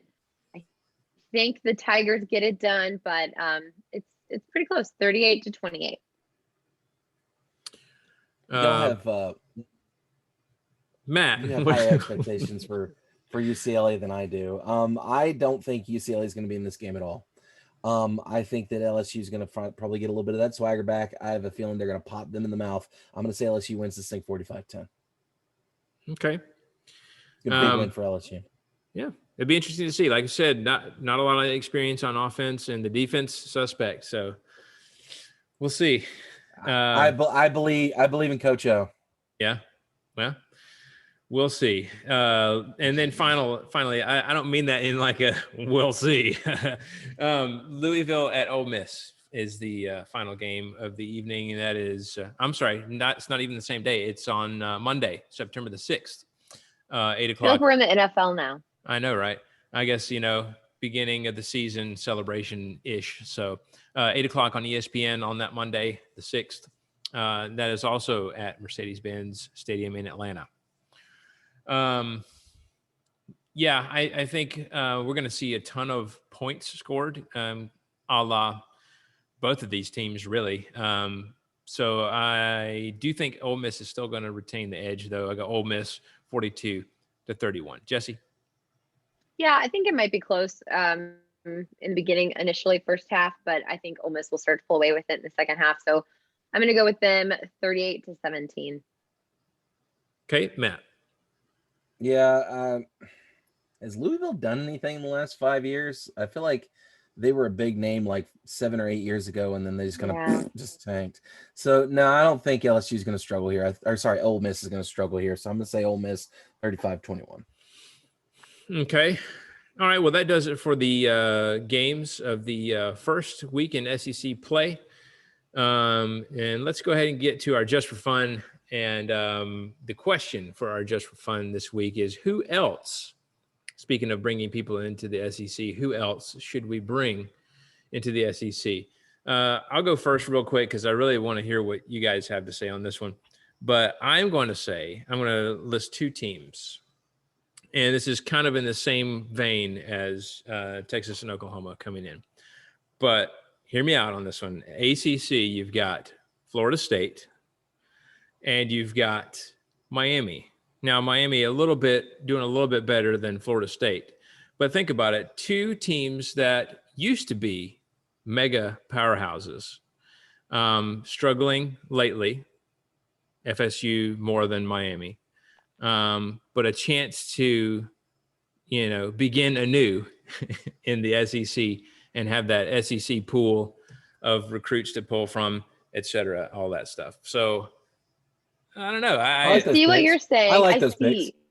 I see what you're saying, but I think Gainesville gives us enough like Florida men to deal with, and I just don't know if we want like two more. It is Tallahassee and Miami are fine. Well, and I was thinking, have you been to Tallahassee? I've driven through there. Does that count? Good. Don't stop.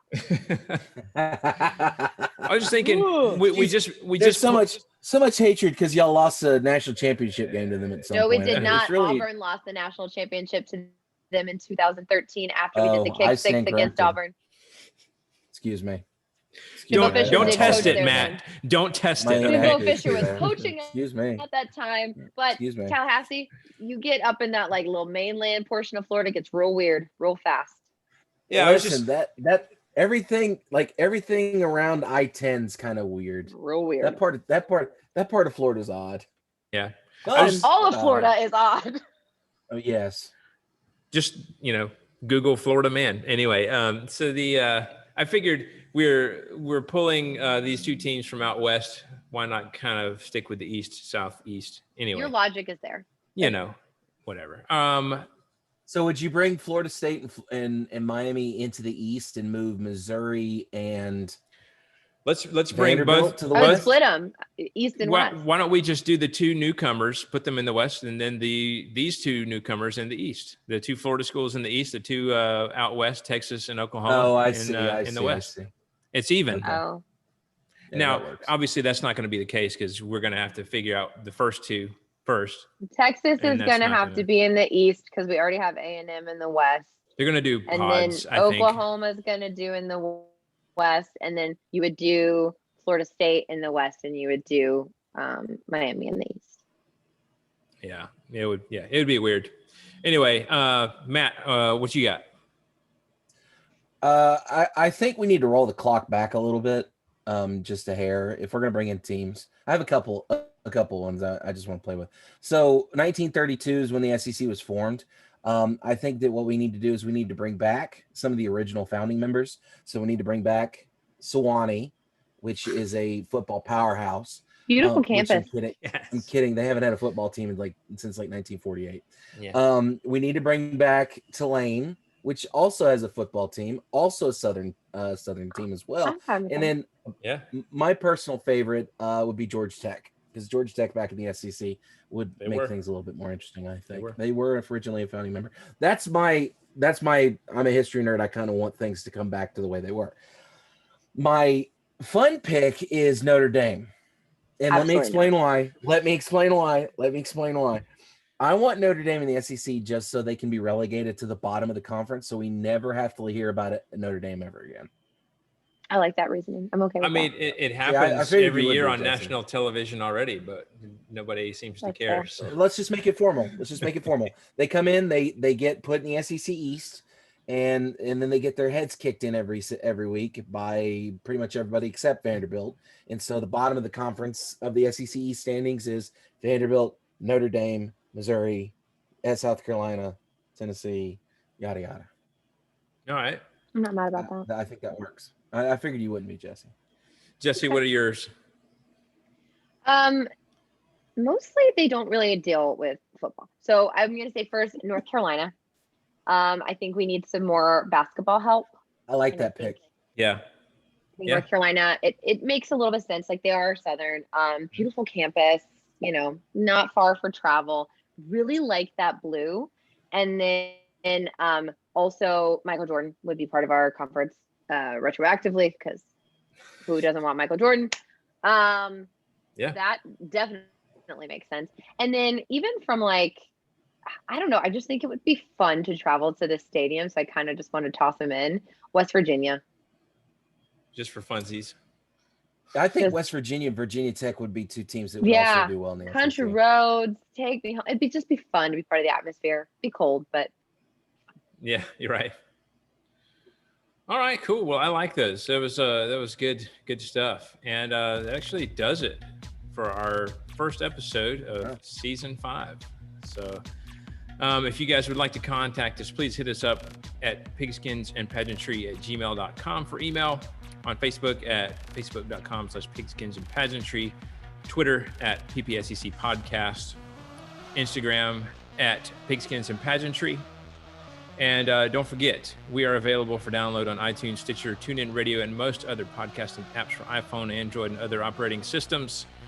Anywhere you catch your podcasts, we can pretty much be found. If you enjoyed the show, please subscribe and review. We appreciate a 5-star to increase that visibility.